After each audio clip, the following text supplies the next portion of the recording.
Berikut beberapa contoh proses produksi yang berkelanjutan. Yang pertama, bisa mengoptimalkan alur dan teknik produksi. Pertama, penyederhanaan alur produksi.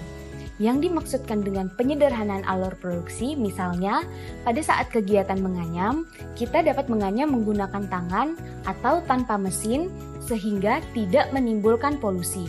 Contoh yang kedua, proses pembuatan produk yang ramah lingkungan. Misalnya, kita menyediakan tempat untuk pengolahan limbah sederhana untuk limbah cair.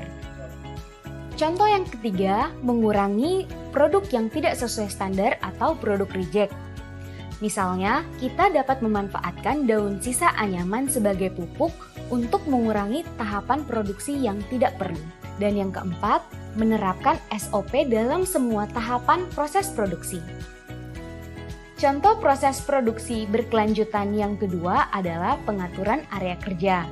Misalnya, pengaturan pencahayaan alami pada area kerja bisa menggunakan lampu LED atau tenaga surya. Yang kedua, tempat kerja yang aman dan sehat, misalnya menggunakan alat pelindung diri saat bekerja. Yang ketiga adalah melalui kegiatan pemberdayaan masyarakat setempat. Misalnya, kita dapat menggunakan keterampilan atau budaya lokal seperti budaya menenun, budaya menganyam. Yang kedua, kita bisa menggali potensi lainnya seperti potensi pariwisata sebagai peluang bisnis dan bisa membuka kesempatan kerja bagi penduduk setempat serta menunjuk lokal leader untuk memastikan semua kegiatan berjalan dengan baik. Contoh yang berikutnya dengan meningkatkan kesadaran dan keterampilan. Misalnya, melakukan pelatihan keterampilan.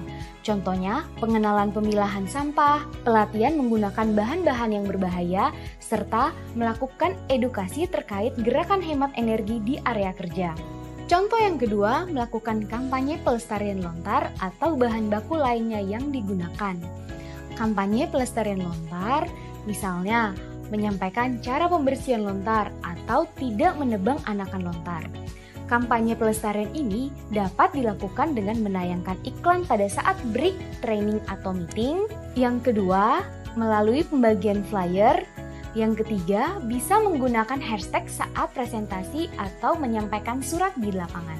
Dari keempat contoh tahapan proses produksi yang perlu diperhatikan, yang meliputi alur dan teknik produksi, memperhatikan area kerja, melakukan kegiatan pemberdayaan, serta peningkatan kesadaran dan keterampilan, kita dapat memproduksi produk yang berkelanjutan.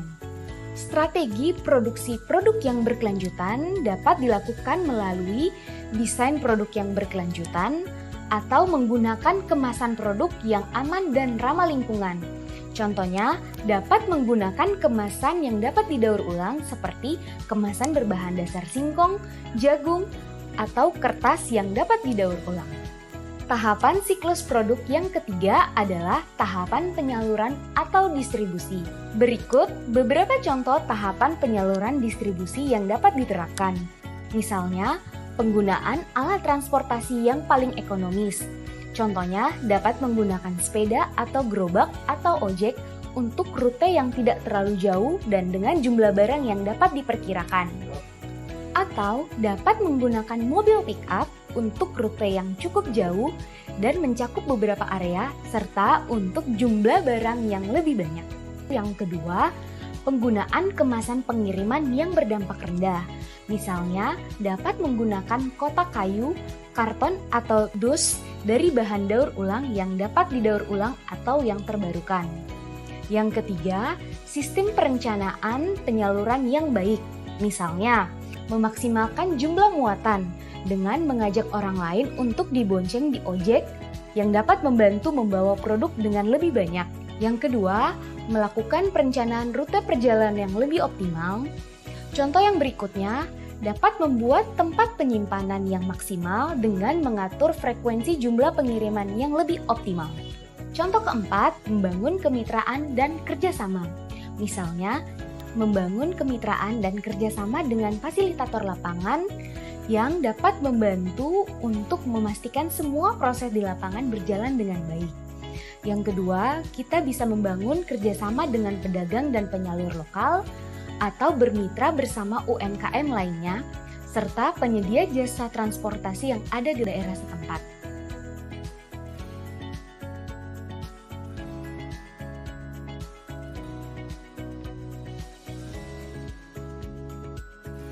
tahapan keempat dari siklus hidup produk yaitu pemakaian atau penggunaan. Yang dimaksudkan dalam tahapan ini, kita bisa membuat produk dengan desain yang lebih ramah lingkungan. Yang pertama, kita membuat desain untuk produk yang hemat energi saat digunakan. Contohnya, kita dapat membuat produk speaker kayu yang tidak menggunakan listrik atau baterai. Contoh yang kedua, membuat produk yang tahan lama dan bisa dipakai berkali-kali serta mudah untuk perawatannya. Contohnya, kita dapat membuat tas anyaman atau keranjang anyaman. Kita dapat mengganti produk kita dari sedotan yang berbahan dasar plastik menjadi sedotan yang berbahan dasar bambu. Contoh yang ketiga, kita dapat menyertakan informasi ramah lingkungan pada kemasan. Misalnya, kita bisa memberikan informasi atau edukasi ramah lingkungan pada setiap kemasan dengan mencantumkan petunjuk perawatan produk atau memberikan label ramah lingkungan serta informasi dampak positif yang muncul dengan membeli produk ramah lingkungan.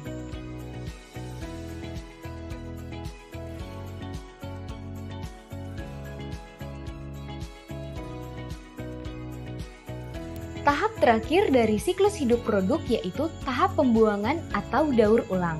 Pada tahapan pembuangan ini, kita dapat menggunakan desain produk yang mengurangi sampah.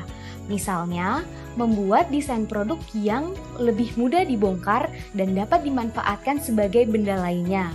Contohnya, dapat menggunakan kotak anyaman yang digunakan sebagai kemasan parcel yang dapat digunakan kembali seperti untuk menyimpan buah, sayur, beras, atau lain halnya.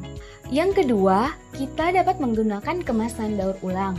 Misalnya, dapat menggunakan kemasan dari kain perca untuk menggantikan plastik, dan kita juga bisa memberikan diskon atau harga spesial untuk pembelian tanpa kemasan, serta menyediakan kotak daur ulang sebagai wadah penyimpanan.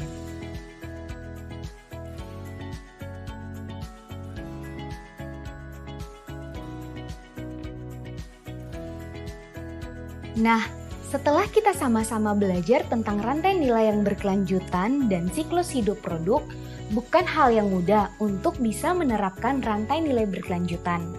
Akan banyak tantangan yang akan dihadapi.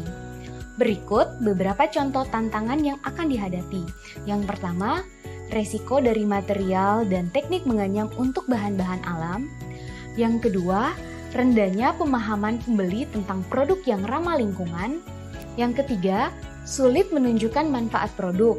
Jadi dibutuhkan story tag atau kartu petunjuk yang menjelaskan manfaat dari penggunaan produk tersebut. Contoh tantangan yang keempat, bagaimana pemahaman desainer untuk produk-produk yang ramah lingkungan. Dan contoh tantangan yang kelima adalah jumlah pemasok bahan baku yang terbatas. Nah, untuk menjawab beberapa contoh dari tantangan-tantangan tersebut, kita dapat menerapkan solusi sebagai berikut.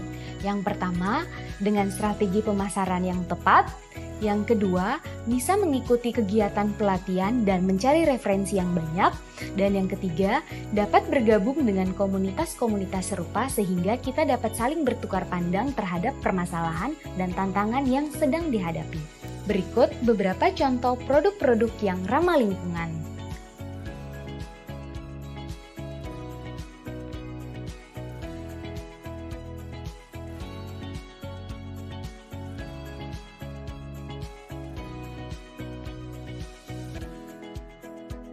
Demikian modul rantai nilai produk kerajinan yang berkelanjutan.